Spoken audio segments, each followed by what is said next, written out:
जब हम कभी चल रहे होते हैं और हमें कोई कांटा चुभ जाता है तो मुंह से आह निकलती है, चीख निकलती है और कई बार श्राप भी निकलता है। परंतु क्या कभी हमने उसे इस प्रकार देखा है, ऐसे सोचा है कि हम जिस मार्ग पर चल रहे हैं उस पर हमें कांटा चुभा है, या हमने ऐसा ही मार्ग चुना है जिस पर कांटे ही कांटे हैं? कभी हमने इस प्रकार सोचा है कि ये कांटा हमें कष्ट देने आया है या इस कांटे को हमने ही बोया? सावधानी आवश्यक है, क्योंकि कांटा चुभेगा तो पीड़ा होगी, चीख निकलेगी, श्राप भी निकलेगा। किंतु ये श्राप केवल हमारी ओर से श्राप होता है, सामने वाले व्यक्ति पर भी निर्भर करता है। अब सामने वाला व्यक्ति यदि ऐसा हो जो फूल और कांटे दोनों को समान रूप से स्वीकार करता है तो उसके लिए श्राप भी वरदान ही बन जाता है। अंत में बात आती है सोच, विचार, दृष्टिकोण पे, क्योंकि आपकी ये सोच सच बनकर सामने आती है। इसलिए इस सोच को, इस विचार को अत्यंत महत्व दीजिएगा। इस विचार पर विचार करना सीखिए। मेरा तात्पर्य ये है कि जीवन में जब भी कुछ ऐसा हो जाए तो पूछिए कि ऐसा क्यों हुआ? क्या आपसे कोई ऐसा कर्म हुआ था जिसका ये प्रतिफल है? कोई ऐसा कर्म जो अनुचित था, असत्य था, जो अभद्रता का कारण था? सोचना आवश्यक है। देखिए, इच्छा आपकी है कि आपको करना क्या है, सोच आपकी, सच आपका, जीवन आपका, निर्णय आपका है। कल, आज, कल, इसी के मध्य में मनुष्य का पूरा जीवन व्यतीत हो जाता है। और मनुष्य क्या करता है? मनुष्य सोचता रहता है भूतकाल के विषय में, भविष्य के विषय में। कल वो सोच रहा था आज के विषय में, आज क्षण व्यतीत कर रहा है और क्या कर रहा है? चिंता कर रहा है भविष्य के विषय। ऐसे में हुआ क्या? कल हमने व्यर्थ कर दिया आज की चिंता में, आज हम व्यर्थ कर रहे हैं भविष्य की चिंता में, और कल जब आएगा तो उसे भी हम इसी प्रकार व्यर्थ कर देंगे। कब तक व्यर्थ करेंगे? देखिए, आज को चिंतन में व्यर्थ ना करें। आज कर्म करें। यदि आज आप कर्म करते हैं तो आपका भूतकाल जितना भी बिगड़ा हुआ क्यों ना हो संवर जाए, और आपका भविष्य या आगे की राह चाहे जितने भी कठिन क्यों न प्रतीत हो, आपके मार्ग प्रशस्त हो ही जाए। विपदाएं सबके जीवन में आती हैं, किंतु अनेक लोग विपदा आने के पश्चात ईश्वर को कोसते कहते हैं कि आप हमारी रक्षा क्यों नहीं करें? हमारे मन में आपके लिए अपार भक्ति है, सदैव आपका जाप करते हैं, फिर भी आप हमें इससे बाहर निकलने का ना मार्ग दिखा रहे हैं, ना इस संकट से हमें बाहर निकाल रहे हैं।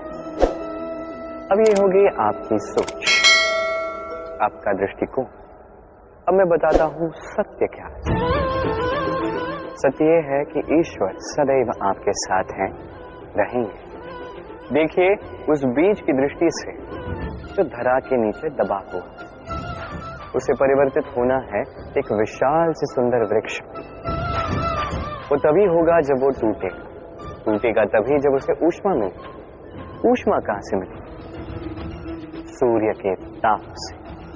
सूर्य के ताप से ये धरा बच नहीं सकती, उसे सहना ही पड़ता है।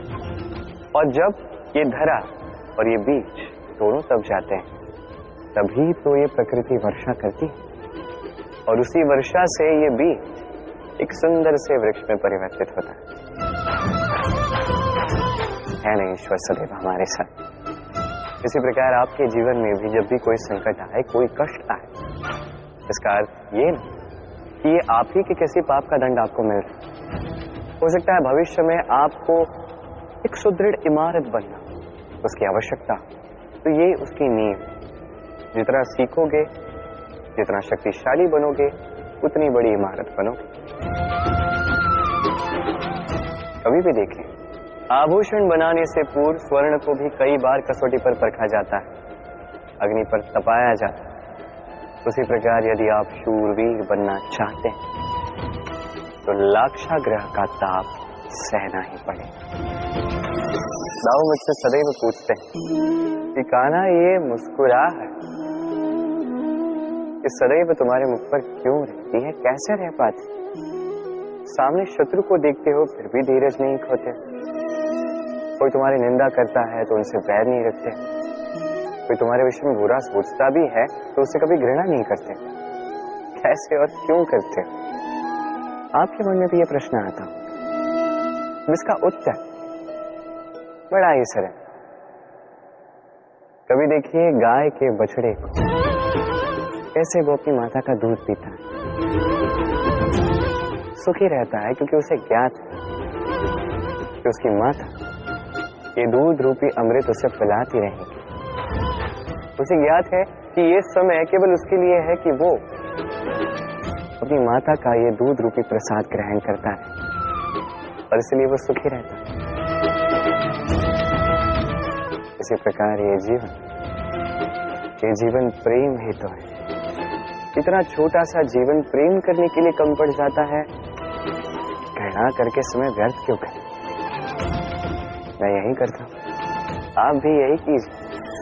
मौन, देखा जाए तो संसार का सबसे शक्तिशाली अस्त्र है ये मौन, और देखा जाए तो हमारा यही अस्त्र कई बार हम पर ही आक्रमण कर जाता है। कैसे?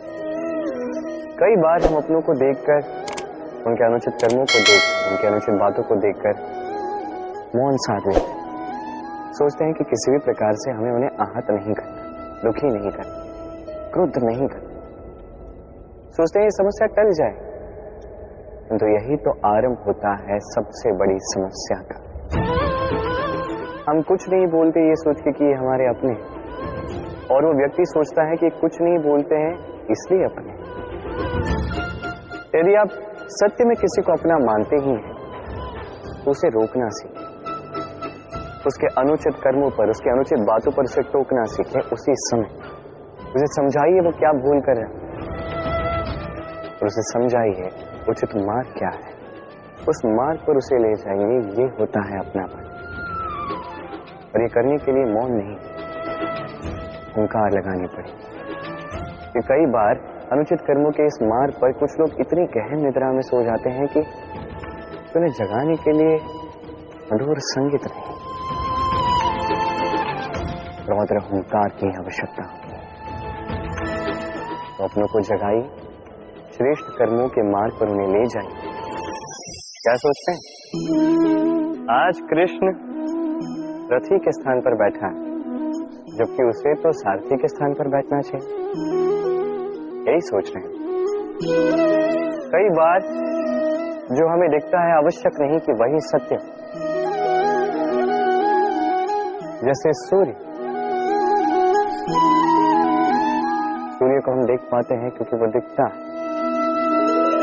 और सत्य ये भी है कि सूर्य दिखता है क्योंकि हम उसे देखते हैं। अब अपनी आंखें बंद कर लीजिए। अब दिन है या रात, ना कोई अंतर पड़ता है। इसी प्रकार धर्म स्थापना के इस कार्य में, धर्म के इस पथ मैं सारथी नहीं, मैं रथी हूं, और मैं खोज रहा हूं उस सारथी को जो धर्म, कर्म और भक्ति से भरा। धर्म जो व्यक्ति को उचित मार्ग पर ले जाता है, कर्म जो व्यक्ति को परिश्रम करवाता है, और भक्ति जो उसे उस मार्ग से विचलित नहीं होने देती। आज तक मैं सबका सखा था, सबको उचित मार्ग पर ले जाता था। अब मैं खोज रहा हूं उस व्यक्ति को जो मेरा सखा बनेगा और बनेगा धर्म स्थापना के इस कार्य में मेरा सहयोग।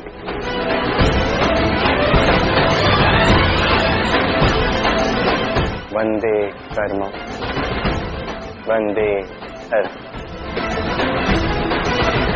राधे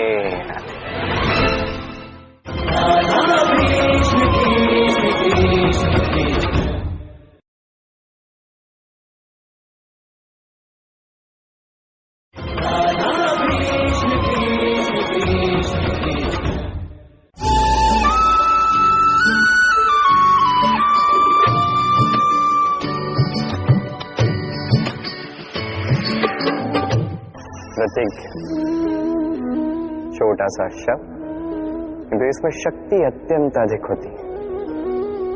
जो व्यक्ति प्रतिज्ञा का पालन करता, उस पर टिका रहता, संसार उसका आदर करता, और जो व्यक्ति ये नहीं कर पाता, वो अपयश का भागी बन जाता है। अब ये हम सभी जानते हैं, परंतु क्या इस प्रतिज्ञा का पालन हर परिस्थिति में, चाहे जो कुछ भी हो जाए, करना उचित है? अर्थात संसार इधर का उधर हो जाए, मैं अपनी प्रतिज्ञा पर अटल रहूंगा, क्या ये उचित है? अब ये हम जानेंगे एक उदाहरण द्वारा। सोच लीजिए, आज आपने प्रतिज्ञा ली कि आप वन के एक सिंह की रक्षा करेंगे। ये तो बहुत अच्छी बात है, आप किसी के प्राणों की रक्षा कर रहे हैं, आप आखेट से उसे बचाएंगे, अनेक विपदाओं से उसे बचाएंगे, ताकि इस प्रकृति में संतुलन बने। किंतु यदि यही निर्दोषों पर आक्रमण करने लगता है, तो क्या अब भी इसके प्राणों की रक्षा करना उचित है?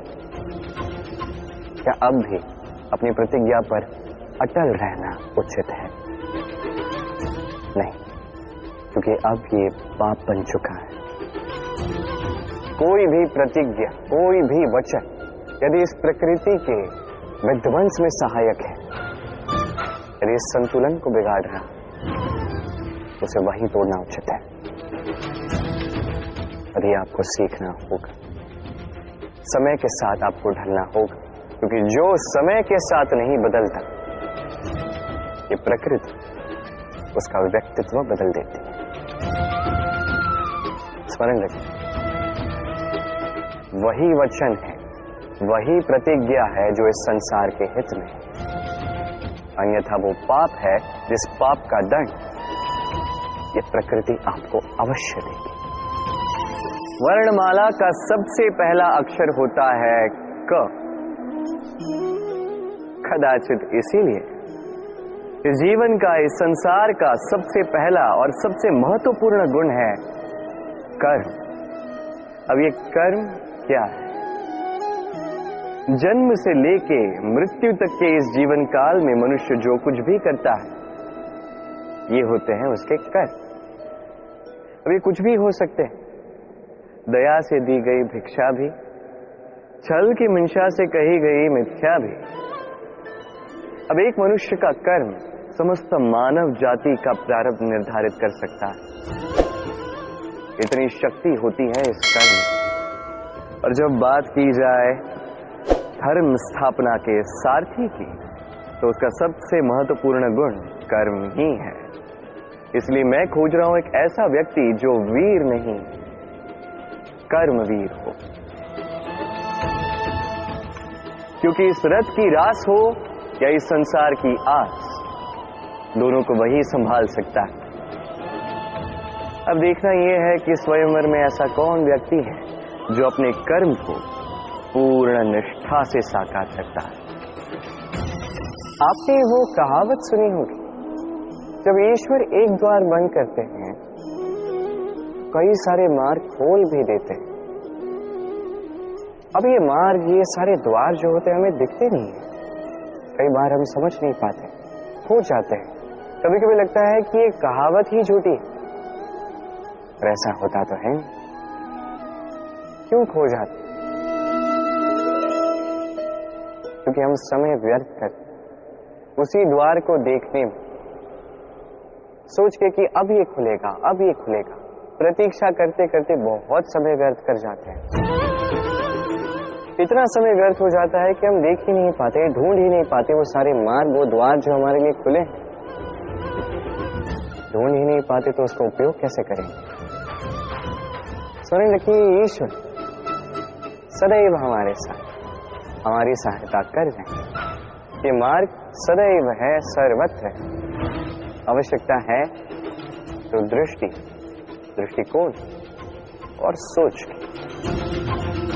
इस दृष्टि को फैला कर देखें, इस दृष्टिकोण को सकारात्मक बना कर देखें, और ये सोच इसकी सीमा तनिक ऊंची कर दीजिए। फिर देखिए, सब मिल जाए। क्या है? ये ईश्वर, ये परमात्मा, कि हमारे साथ है हमारे मन में। जो ये मन चाहेगा वो ये मन अवश्य पाएगा। यदि मन चाहता है कि उसे मार्ग मिले तो मार्ग मिल ही जाता है। युद्ध। हम सदैव हमारे जीवन में हर एक युद्ध जीतना चाहते हैं।